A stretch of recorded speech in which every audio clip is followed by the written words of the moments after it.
दर्दी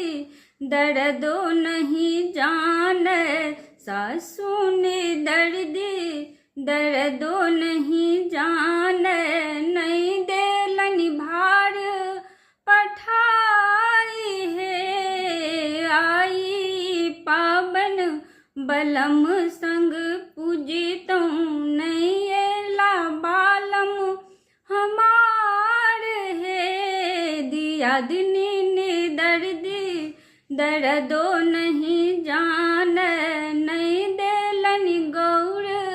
बनाई है, आजुई पावन बलम